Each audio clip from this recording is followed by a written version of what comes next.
बच्चों good morning, सबको नमस्कार।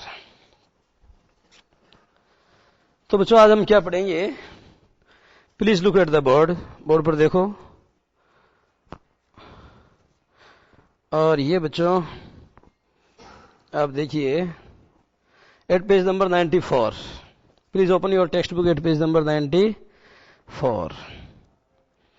हुआ बच्चों दरअसल ये कि पैकिंग नाम का जो लेसन है ना, चूंकि इस सेशन में इसको डिलीट किया गया है और चूंकि मैंने शुरू कर दिया था, I had started the lesson, तो मैं चाहता था कि इसको कंप्लीट भी कर दूं, लेकिन गैप तो वैसे भी लग गया, वैसे भी लग गया।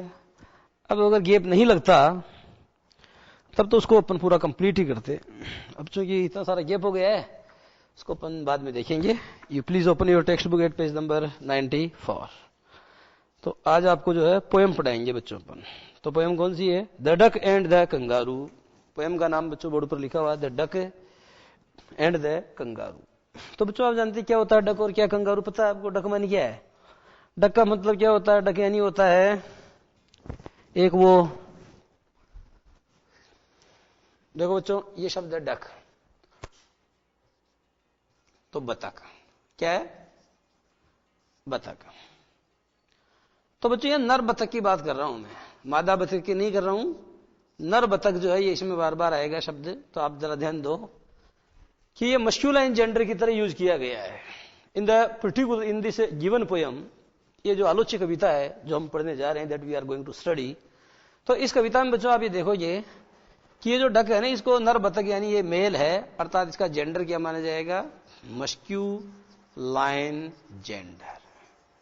मस्क्यूलाइन जेंडर का मतलब आप इसको बतख नहीं बल्कि इसको बतका समझिए, आप बतका है ये। और कंगारू जानते हो बच्चों, कंगारू का देश Australia. We call Australia the country of kangaroos. हम ऑस्ट्रेलिया को कंगारुओं का देश कहते हैं। उनका राष्ट्रीय पशु जो है वो क्या है? कंगारू है। हमारा तो क्या है? हमारा तो बच्चों बाघ है। हमारा राष्ट्रीय पशु बाघ है, उनका क्या है? उनका कंगारू है। हमारा राष्ट्रीय जो पुष्प है वो क्या है? हमारा तो कमल है, लोटस है, उनका अपने को पता नहीं है।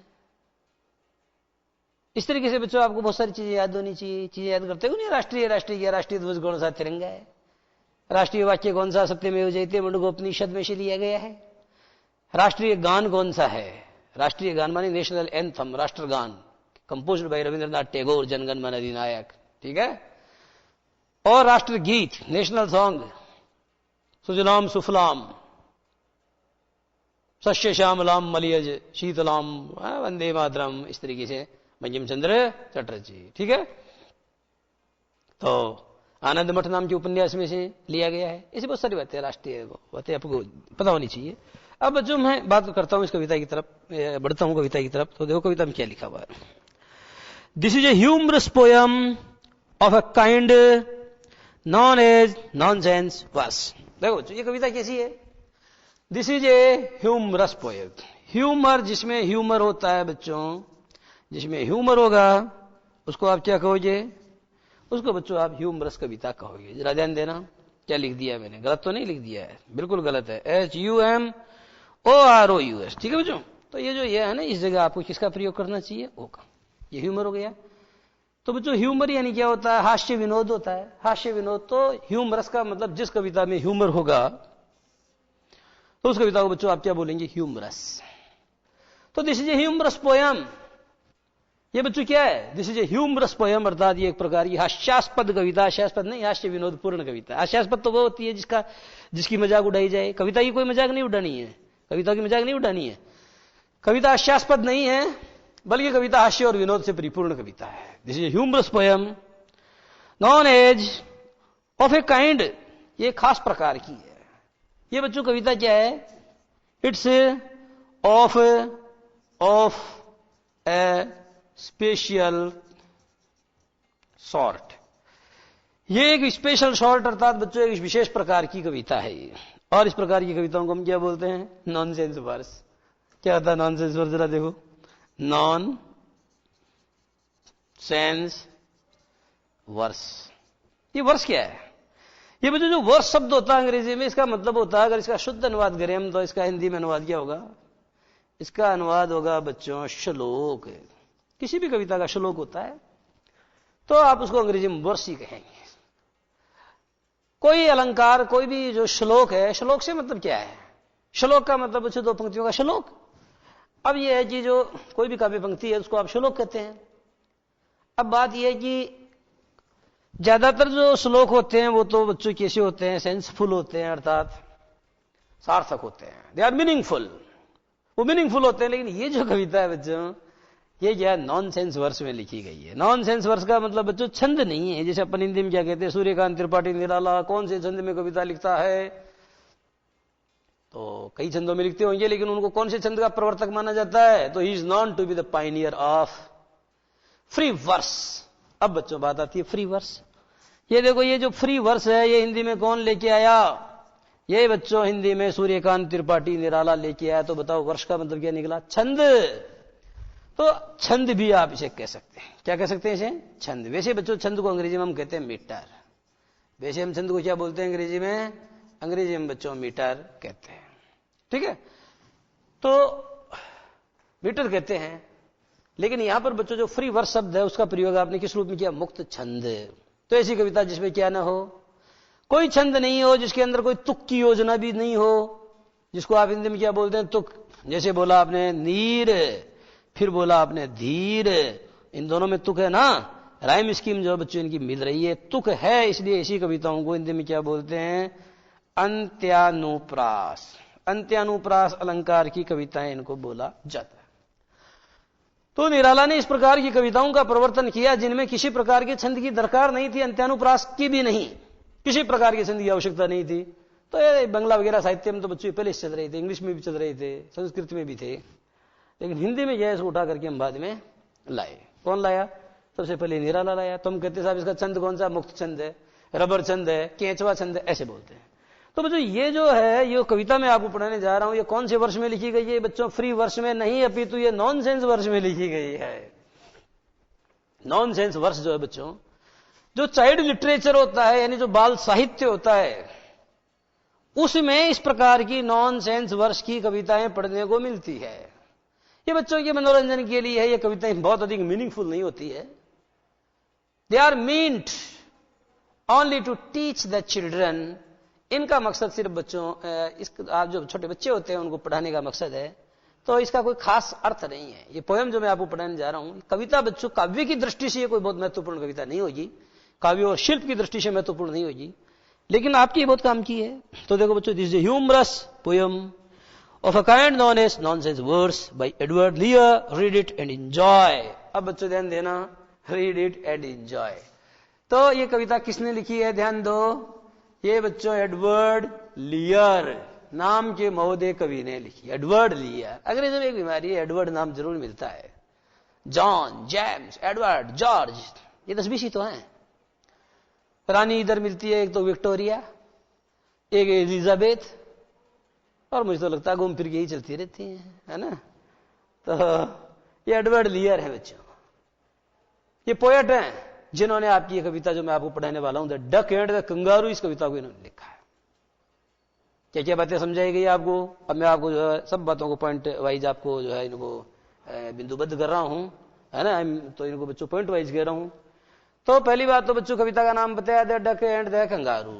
दूसरी बात ये कही कि इस कविता में जब मैं आपको डक पढ़ाऊंगा तो आपको इसको मस्कुलाइन जेंडर में लेना। You will have to take it in masculine gender. आपको इसको एज मस्कुलाइन जेंडर अर्थात आपको इसको पुलिंग की तरह से देखना पड़ेगा। ठीक है, हमने आपको कहा दिस इज ए पोयम, ये कविता है। फिर हमने कहा this is a humorous poem, ये एक प्रकार की हास्यास्पद नहीं बल्कि हास्य विनोद से परिपूर्ण कविता है। हिंदी में भी ऐसी कविताएं चलती है। दिनकर की एक कविता बच्चों 4th क्लास में पढ़ी हुई है आपने। एक पड़कू बड़े देश थे, तर्कशास्त्र पढ़ते थे, जहां कोई बात वहां भी नहीं बात गढ़ते थे, ऐसी कविता है। एक पड़कू बड़े तेज थे, तर्कशास्त्र पढ़ते थे, जहां कोई बात वही भी नहीं बात गढ़ते थे। ये बच्चों हास्य और विनोद से परिपूर्ण कविता है। थोड़ा सा जो है इसमें जो व्यंग्य है उसकी धार भी है, लेकिन बच्चों को मजा आता है इस प्रकार की कविताओं को। तो जिन चीजों को जिनमें बच्चों को मजा आता है उस प्रकार की कविता है। ये कविता एडवर्ड लियर ने लिखी है। अब आपसे कहा गया कि रीड इट एंड एंजॉय। बच्चों ध्यान दो, रीड इट एंड एंजॉय। अब बच्चों ये सेंटेंस गलत है, हम शुद्ध करेंगे ये सेंटेंस। आप ये कहोगे सर ये सेंटेंस गलत क्यों, किताब में लिखा हुआ है? अरे किताब में लिखा हुआ तभी तो, किताब में लिखा हुआ तो क्या किताब में गलती नहीं हो सकती? हम बताएंगे आपको कैसे गलत है। देखो बच्चों ध्यान से समझना हमारी बात। Read is a transitive verb. Read एक ट्रांजिटिव वर्ब है बच्चों, और ट्रांजिटिव वर्ब वह होती है जिसके बाद में ऑब्जेक्ट आना जरूरी होता है। तो आ रहा है ना, कोई समस्या है क्या? कोई प्रॉब्लम नहीं, आ रहा है। रीड इट एंड एंजॉय, और इसको एंजॉय करो। अभी जो एंजॉय है बच्चों, इसको रीड करो और एंजॉय करो, तो ये जो वर्ब है बच्चों ये टीवी की तरह भी यूज होती है और आई टीवी की तरह भी यूज होती है। यदि आप इसको इंट्रांजिटिव वर्ब की तरह यूज कर रहे हैं तब तो ये सेंटेंस शुद्ध माना जाएगा, परंतु बच्चों के लिए ट्रांजिटिव वर्ब है तो आपको यहां ऑब्जेक्ट लगाना पड़ेगा। ऑब्जेक्ट नहीं है, अब नहीं है तो ऐसे सेंटेंस जिनमें बच्चों ऑब्जेक्ट नहीं हो, मेरा मतलब ऐसे सेंटेंस जिनमें क्या नहीं होता, सब्जेक्ट नहीं होता, उनमें यू सब्जेक्ट माना जाता है, यू। अब अगर मान लो ऑब्जेक्ट नहीं है तो यू का क्या लगेगा? रिफ्लेक्सिव लगेगा। तो आपको क्या लिखना पड़ेगा? Your self. क्योंकि और एक साथ तो एक ही आदमी पढ़ता है, तो खुद पढ़े हैं आप इसको, या फिर आप इसको यह भी कर सकते हैं योर सेल्व्स, बहुवचन है तो सेल्व्स भी आ सकता है। तो read it and enjoy yourself, read it and enjoy yourselves. तो considering this verb to be a transitive as a transitive, अर्थात इसको एक ट्रांजिटिव वर्ब मानते हुए आपको क्या करना पड़ेगा बच्चों? है enjoy yourself in the garden. ऐसे बोलो एंजॉय द गार्डन, तो गार्डन को एंजॉय थोड़ी करेंगे। Enjoy yourself in the garden, garden में अपने आप को enjoy. Enjoy yourself in the party, enjoy the party बोल देते हैं, पर वो ऐसा क्यों होता है? Because this verb functions both as transitive and intransitive verb. ठीक है बच्चों, तो मैंने जो मोटी मोटी बातें इससे संबंधित आपको बता दी है, निष्कर्ष आपको निकालना। आगे देखो, said the duck to the kangaroo. तो बच्चों डायरेक्ट इनडायरेक्ट तो पता होगा ना। जब मैं आपको कहता हूं कि राम से, मैं आपको कहता हूं बच्चों said Ram to Sita you are beautiful, तो शेड राम टू सीता को सीधा कर दो ना। राम शेड टू सीता, यानी राम ने सीता को कहा, क्या बोला? यू आर एक्सट्रीमली ब्यूटीफुल, तुम बहुत खूबसूरत हो, क्या खूब लगती हो। ऐसा किसने किसको कहा? ऐसा राम ने सीता को कहा। तो बच्चों क्या होता है कि कविता बनाने के लिए कवि क्या करता है कि अपनी स्टाइल का प्रयोग करता है। कैसे करता है जरा मैं बताता हूं आपको भी। जैसे मैं आपको कह रहा हूं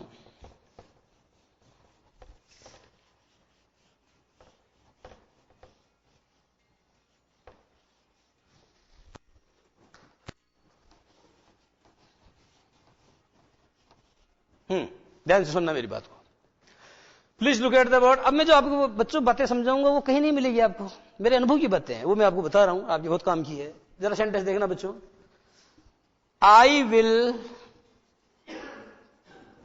meet you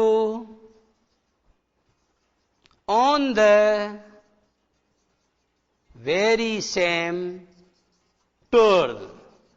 I will meet you on the very same turn.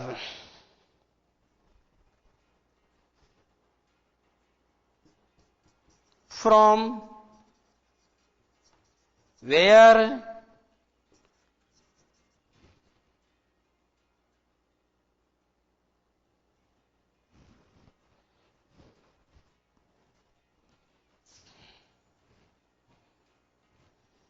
from where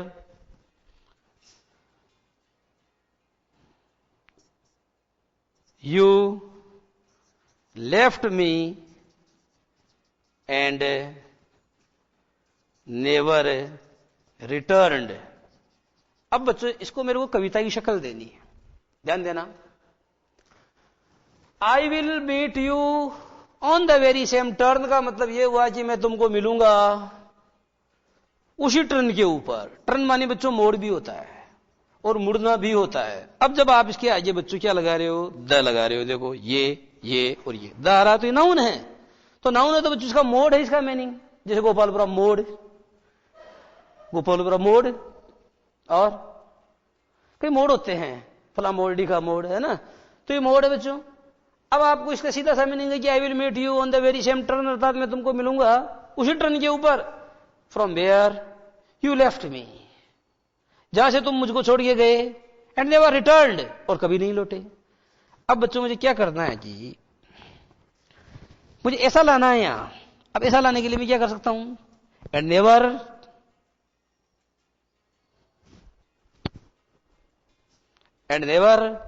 तो बच्चों मैं यहां लगा रहा हूं डिड, यह आ गया डिड, और ये इसको काट रहा हूं, क्योंकि आप जानते हो जब डिड का प्रयोग करते हो, आप जानते हो कि वेंट बराबर क्या होता है, वेंट बराबर डिड गो होता है, वेंट बराबर डिड गो होता है। गोज बराबर क्या होता है, गोज बराबर डज और गो होता है। मेरा कहने का मतलब बच्चों आप जानते हो जिस वाक्य में डज आता वहां गो आता, गोज नहीं आता। जब डिड आ जाएगा तो वर्ब की सेकंड फॉर्म को फर्स्ट फॉर्म में बदला जा सकेगा। हालांकि आप ये कहोगे सर ऐसा हम करते नहीं है, लेकिन बच्चों पोएट्री में क्या होता है, in order to balance the rhyme scheme, इसकी तुक योजना को संतुलित करने के लिए ऐसा किया जा सकता है। कभी इस प्रकार से मतलब सेटिंग बैठाता है। अब बच्चों क्या हो गया, from where you left me and did never return, क्योंकि अगर बच्चों मैंने रिटर्न किया तो बताओ फिर इसकी सेटिंग तो बैठेगी ही नहीं ना। कौन सी सेटिंग, तुक की सेटिंग नहीं बैठेगी, वो बैठाना मेरे को जरूरी था। ओके, तो एक बात तो ये ऐसे ही क्या होता है कि डायरेक्ट इनडायरेक्ट में बच्चों आप क्या कई बार क्या बोलते हो, Ram said to Sita you are extremely beautiful. अब कविता बनाने के लिए आप इसको यूं भी कह सकते हो, said Ram to Sita, said Ram to Sita, ऐसा भी कहा जा सकता है, क्योंकि कविता में क्या होता है बच्चे का इधर उधर चल जाता है। तो अब जरा देखना, said the duck to the kangaroo, यानी डक ने कंगारू से कहा, इसका मैंने सीधा कर लो, the duck said to the kangaroo, यानी किसी डक ने किसी कंगारू को कहा, good gracious how you hop, good gracious. तो ग्रेशियस होता है ग्रेसफुल होता है, ग्रेसफुल यानी होता है बहुत खूबसूरत, ठीक है। जैसे मैंने आपको कहा कि हर गेट मानी चाल होता है, हर गेट इज ग्रेसफुल, उसकी चाल बड़ी ग्रेसफुल मानी शानदार है, बड़ी मनोहारी है, बड़ी सुंदर है।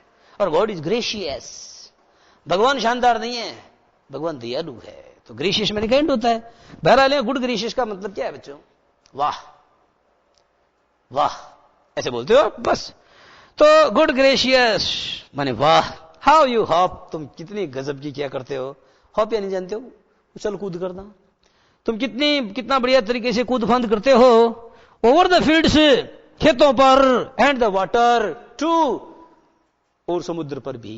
वाटर का मतलब क्या बच्चों, जल, तो तालाब हो, चाहे नदी हो, चाहे पोखर हो, चाहे समंदर हो, कहने का मतलब ये हुआ बच्चों कि तुम थल और स्थल और जल दोनों में क्या करते हो, तुम लिथोस्फियर और हाइड्रोस्फियर, लिथोस्फियर ज्योग्राफी में कहते हैं, और हाइड्रोस्फियर दोनों के अंदर तुम कितना बढ़िया तरीके से कूद फांद करते हो, एज इफ मानो you never would stop, as if मानो यू नेवर वुड स्टॉप का मतलब मानो तुम कभी नहीं ठहरोगे, मानो तुम कभी नहीं ठहरोगे।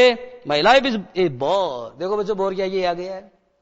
तो my life is a bore का मतलब होता है जैसे चीट एक वर्ब हम कहते हैं, यू आर ए चीट, यानी तुम एक धोखा हो, नहीं तुम एक धोखा देना हो, नहीं तुम एक धोखेबाज हो।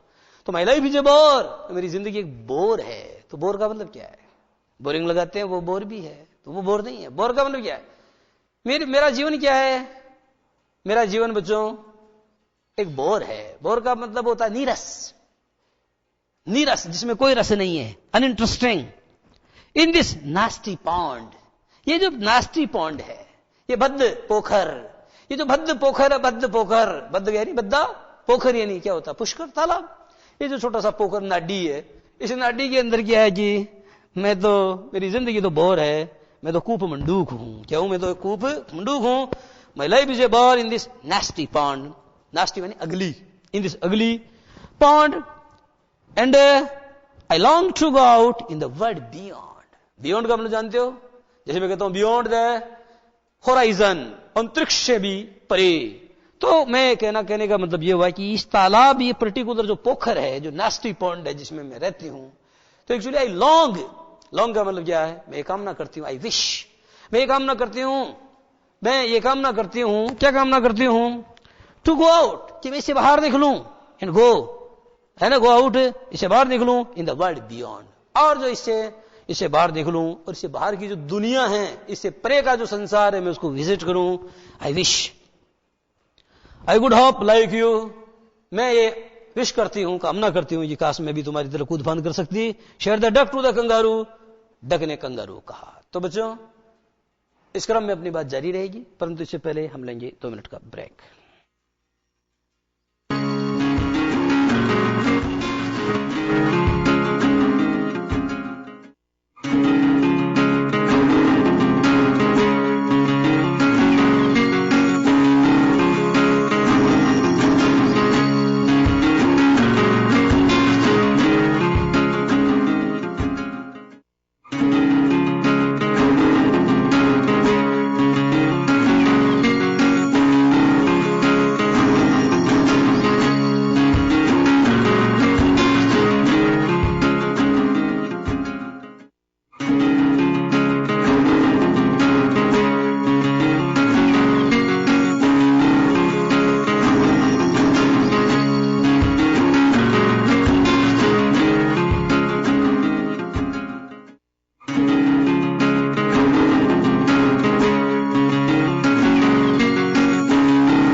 तो बच्चों देखो, the kangaroo said to the duck, ये बच्चों इस वाक्य का सुधरा हुआ रूप है।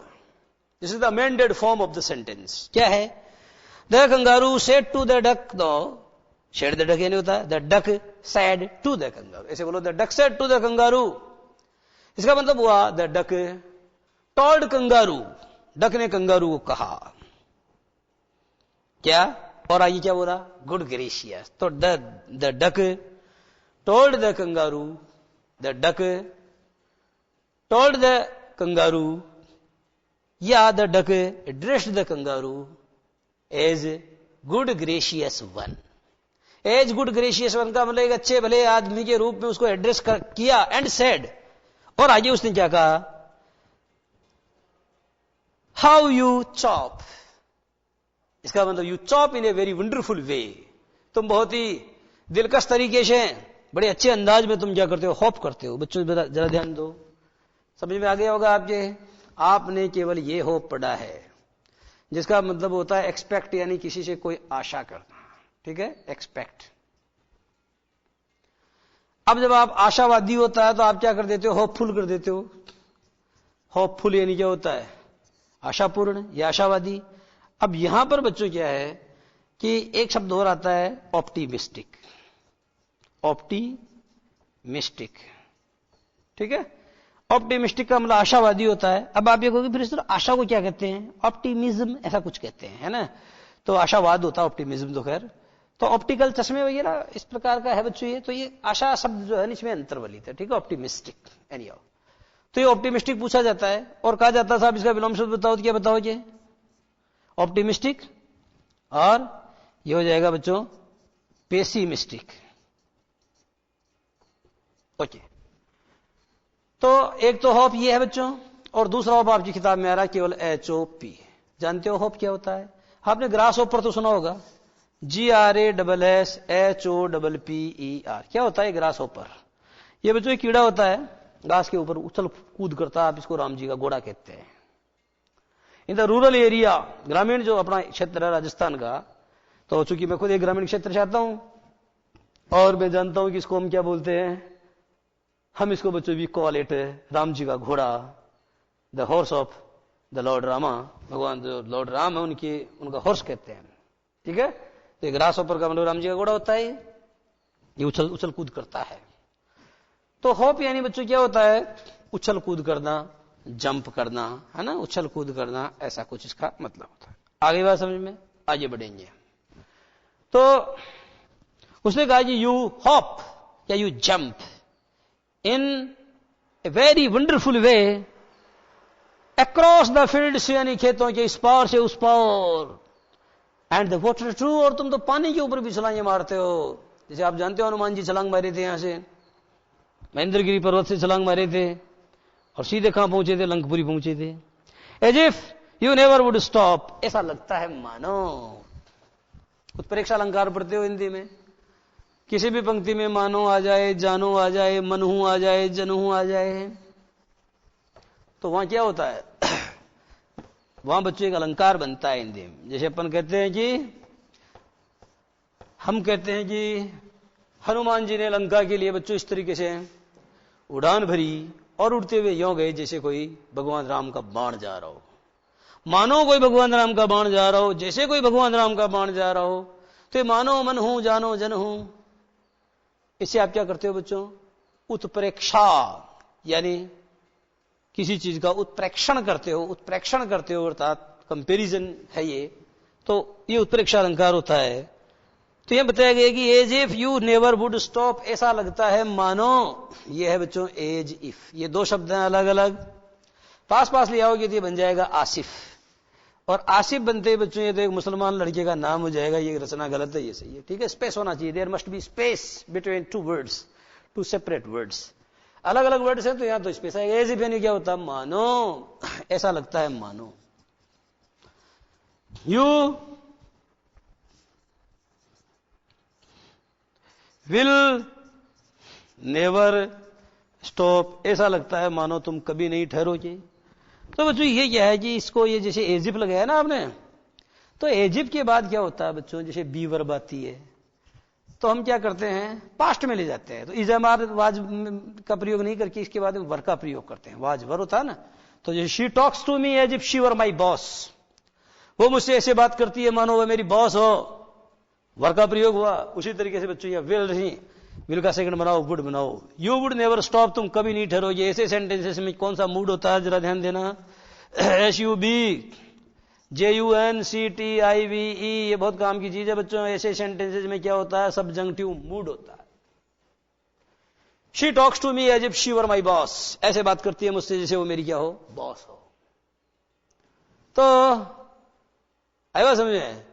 तो बच्चों इस तरीके के जो सेंटेंस होते हैं जहां एज इफ का प्रयोग होता है, ऐसे वाक्यों का मूड पूछा जाए तो आपको कहना चाहिए कि इस प्रकार के वाक्य में कौन सा मूड है, सबजंक्टिव मूड है। कौन सा मूड है, सबजंक्टिव मूड है। आइए बढ़ाओ।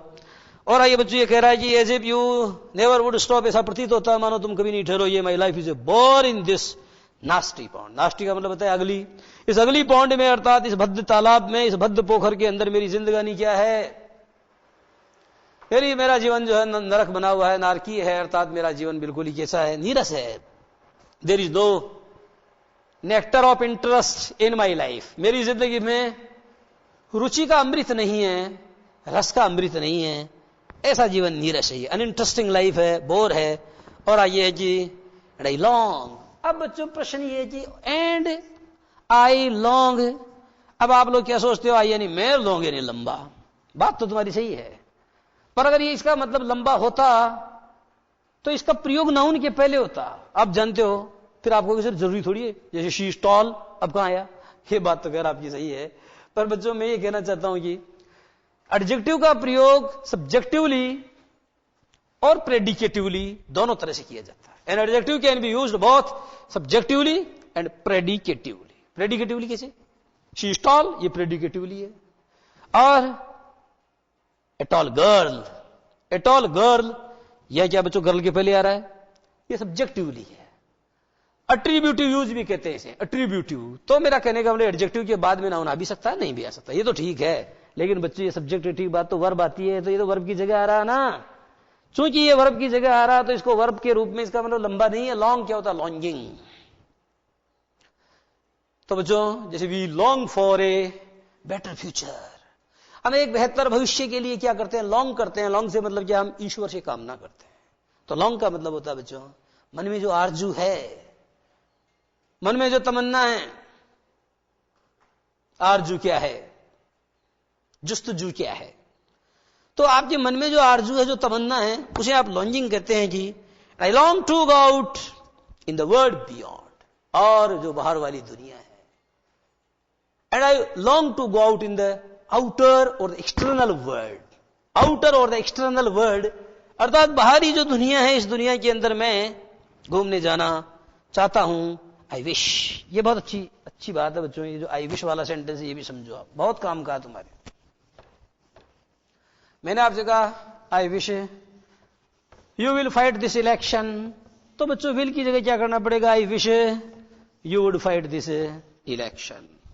अब प्रश्न ये कि साहब ये वुड क्यों, बता रहा हूं। अभी यहां क्या आ रहा बच्चों, I wish I can hope like you, मैं कामना करता हूं। आई विश का मतलब क्या होता, काश मैं भी तुम्हारी तरह होप कर पाता, मैं भी तुम्हारी तरह उछल कूद कर पाता, तुम्हारी तरह छलांगे मार पाता। काश मैं भी तुम्हारी तरह छलांगे मार पाता।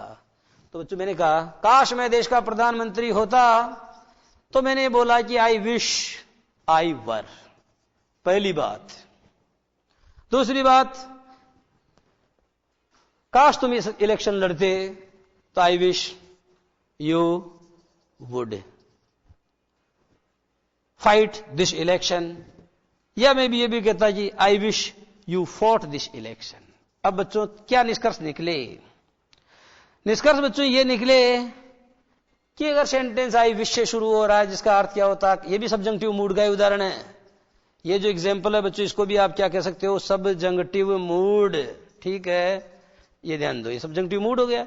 अब प्रश्न ये है कि if any sentence begins with this close, ये जो क्लोज है, सब्जेक्ट भी है वर्ब भी है, तो अगर कोई भी सेंटेंस यहां से शुरू होता है, इस क्लोज से शुरू होता है विश, और अगर आपसे कहा जाए कि साहब इसमें भरो वर्ब बी वर्ब, तो बी वर्ब में क्या क्या आती है, इज एम आर नहीं आएगी, वाज वर वाज नहीं आएगी, सिर्फ वर आएगी, सिर्फ वर आएगी, सिर्फ वर आएगी। एक चीज तो ये नोट कर लो। दूसरी बात, लेकिन अगर आपसे कहा जाए कि नहीं साहब आप तो मॉडल भरो, तो मॉडल बच्चों 99% आपको क्या भरना चाहिए, वुड भरना चाहिए। विल की जगह वुड आता है, लेकिन आप ये कोई सही, या तो कुड आ रहा है।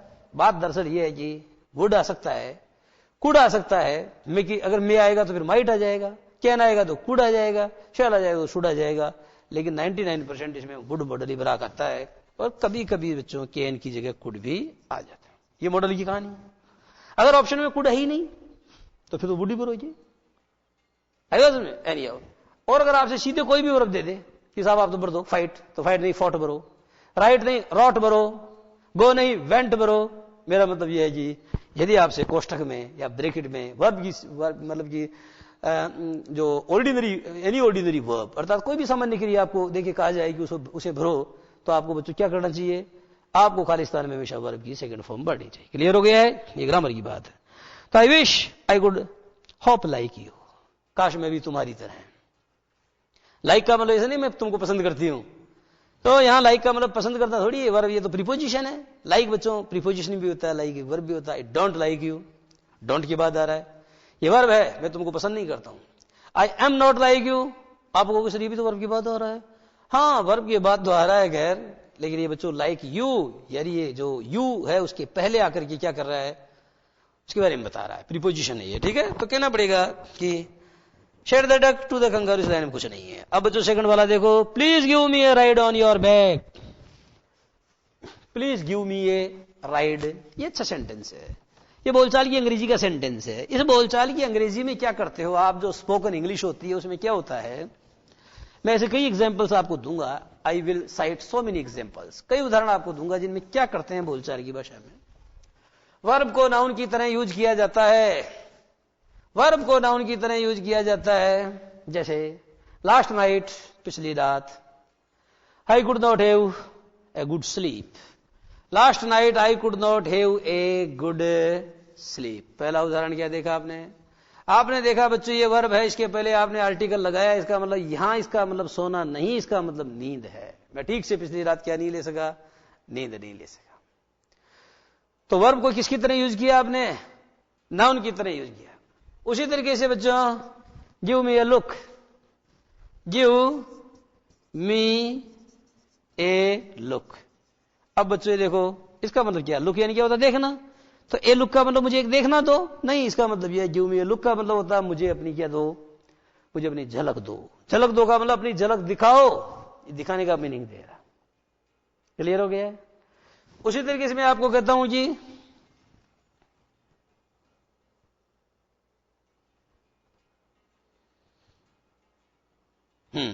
जैसे ये कहता है इसमें please give me ride on your back, please give मी, कृपया मुझे दो, क्या दो, ए राइड। तो राइड भी क्या बच्चों एक वर्ब है और इसको ए लगा दिया, तो प्लीज गिव मी राइड, इसका मतलब मुझको क्या है, एक सैर करा दो, मुझे सैर करा दो, ऑन योर बैक यानी अपनी पीठ पर बिठाकर। तो ये कहता है कि मुझे अपनी पीठ के ऊपर बिठा करके सैर करा दो। सेट द डक, डक ने कहा टू द कंगारू, कंगारू को said the duck to the kangaroo, यानी डक ने कंगारू कहा कि मुझे तुम्हारी पीठ के ऊपर बैठ करके सैर करा दो। आई वुड सिट, मैं बैठ जाऊंगा। क्वाइट यानी बिल्कुल, स्टिल यानी स्थिर, हिलूंगा नहीं, डुलूंगा नहीं, बिल्कुल स्थिर बैठूंगा। एंड से नथिंग बट, बट का मतलब होता है एक्सेप्ट, ये वो वाला बट का मतलब है नथिंग एक्सेप्ट क्वैकिंग, अर्थात मैं क्वैक क्वैक करूंगा, इसके सिवा कुछ भी नहीं बोलूंगा। भाई क्विक क्विक तो करूंगा क्योंकि वो तो मेरी आदत है, उसके अलावा तो मैं कुछ भी नहीं करूंगा। The whole of the long day through, the whole of the long day, through का मतलब होता है through the whole of long day, अर्थात सारा दिन मैं क्विक करने के अलावा, इसकी ध्वनि है वो निकालने के अलावा मैं कुछ नहीं करूंगा। And we would go to the Dee, हम जाएंगे डी। डी का मतलब क्या होता है, आकाश होता है, firmament, sky. And we would go to the Dee, और हम देवलोक में जाएंगे, स्वर्गलोक में जाएंगे। And the Jelly Bo Lee over the land. अब बच्चों यहां बताया गया ये समंदर है, ध्यान देना। इस समंदर के पार एक पर्वत है, जैसे हिमालय पर्वत होता है ना, ऐसे पर्वत का नाम बता रहा क्या, द जेली। द का प्रयोग हो रहा, जानते हो पहाड़ों के नाम क्या क्या आता है, जैसे द हिमालयाज। तो द जेली बो ली, अर्थात समंदर के उस पार स्थित जो जेली बो ली नाम का पर्वत है, हम उसको विजिट करेंगे। ओवर द लैंड, हम धरती के उस पार जाएंगे। Across the land and across the sea, और हम समंदर के उस पार जाएंगे। Please take me ride, O do, इसका मतलब यह हुआ कि कृपया मुझे एक राइड दो, अर्थात कृपया मुझे अपने पीठ पर मुझी खुआ दो। हम कहते हैं मुझी खुआते हैं, बच्चा आता है तो बच्चा कहता साहब कुछ नहीं है, मैं तो आपके गर्भोटे बैठूंगा। गर्भोटे यानी पीठ को बोलते हैं, और गर्भोटे बैठ के बच्चे को हम क्या करते हैं, मुझी खुआते हैं। इन द सेम वे, तो बच्चों यहां बताया गया है कि please take me a ride, O do, कृपया मुझे एक बार मुझे खिला दो, कृपया खिला दो। Please take me a ride, O do said the duck to the kangaroo. और बच्चों डक ने क्या किया, डक ने कंगारू को ऐसा कहा। तो इस तरह से बच्चों आज की बात यही समाप्त, और आगे वाली बात अगली क्लास में। नमस्कार।